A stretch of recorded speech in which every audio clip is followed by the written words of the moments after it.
Welcome back to Yoshi Entertainment, everybody. So, just recently, Ari Fletcher took to the internet and she sat down and had a conversation with her father.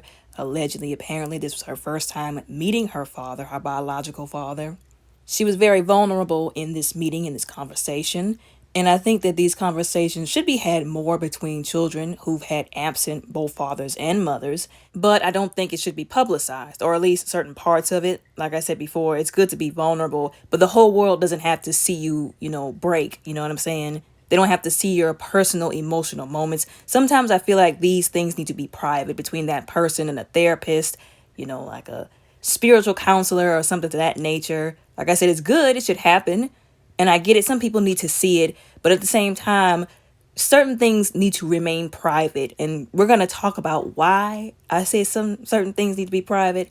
But, anyways, it was good that she sat down with him, that she gave him the time of day. Because some of these kids out here, they do not care. They say, oh, you walked out of my life, especially after they become famous and start getting money. They don't care. They would rather that person, that parent, to fall off the face of the planet before they sat down and talked to that person. But she sat down and she talked to her father. And I feel like some of these people, they look at these situations and they really don't use their brains. They don't think, they don't have an actual wise or intelligent thought process. They just say, oh, well, he said that he was working, because that was one of the things that he said. Oh, I had to work 10, 12 hours a day to try and put money towards you to take care of you. Like I said, the average person that doesn't know how to use their brain would just look at that surface level and say, oh, well, he did what he was supposed to do. Like he, went to work. That's what y'all wanted him to do. You're just complaining. But in actuality, it's not just about him going to work. Whenever she said, you missed graduations, you didn't come see me perform. It's not just about the money. Yes, that is a part of it, because that's your child that you decided to lay up and get somebody pregnant with.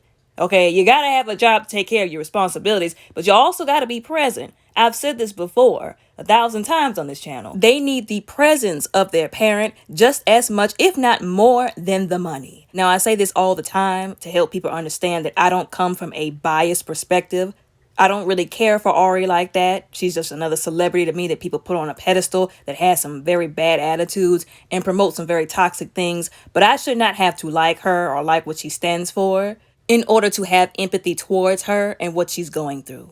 And to be able to see that she's broken inside. She's broken, and she's sitting here, or she sat there in front of her father trying to tell her, you were not present, your money did not matter, I wanted you there, and him using excuses. Because that's what that was. Like, y'all can say what y'all want to, oh, well, at least he worked. That was his responsibility. Like I said, if you're going to go out there and get somebody pregnant, you better be ready to be a father and handle all the responsibilities that comes with being a father. And that goes for the mothers too. It's not just your money. Once again, it's your presence. You have to be there. You have to be physically present. Emotionally, you have to be there. And he was not. And instead of saying, you know what, you're right, I should have been there for you.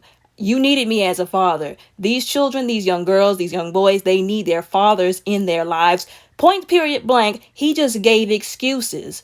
And I'm really glad that these days, most people, they're not settling for that. Back in the day, once again, like I said, they'd be stupid and they just look at it at the surface level. And make no mistake, some people still are. But most people are saying, no, sir, excuses. Because you should have been there for that girl. You should have been there. Now, the reason I mentioned that this should have been private is because of what happened next. So for whatever reason, Rah Ali took to the internet and just drug Ari. Like I said, this was a moment where she was trying to be vulnerable, which is why I keep saying that needs to be left off the internet. Because when you put it on the internet, like any troll, any disrespectful person, they're going to take it and they're going to do and say whatever they want to with it. They're going to fall back on when this is social media. I can say whatever I want to, but just because you can say what you want to does not mean you should. She was trying to say that, the reason why her father didn't want to be bothered with her was because she was some kind of demon baby, and that was why what happened. And I just couldn't help but think to myself, first of all, how you can fix your mouth to say that about somebody else. Low key, if she's a demon baby, you may as well be too, because it takes one to know one. And once again, this is like the pot calling the kettle black, because both of them, they're in the same industry. They do some of the same things. But once again, like I said, that was very disrespectful, pretty heinous for her to say about that girl, especially in that time of vulnerability. This is why I keep saying the whole protect black women.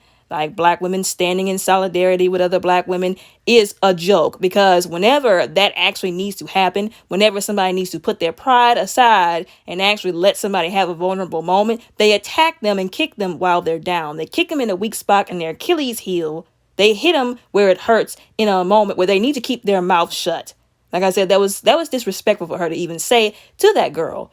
And then they were going back and forward, cussing each other out, bringing each other's children into it. And I was like, now y'all got me all the way messed up now. Leave the kids out of it. But like I said, this is why that whole look out for other women thing is a joke. Because when you need to set your pride aside, whatever beef she had with this girl, with Ari Fletcher, I don't really care what it was. But to dredge that up and to take shots at this woman and to say what she said in the middle of that moment and to take that moment and try to twist it was just raggedy of her. Once again, people need to regulate what they put on social media, because this is the kind of ways that people like to react. And it's messed up. It's not right. But that is how our life, that is how social media, our culture, and our community is. But anyways, y'all let me know what y'all think, how y'all feel about this down in the comments below. Respectfully, don't forget to like and subscribe. Y'all have a blessed day.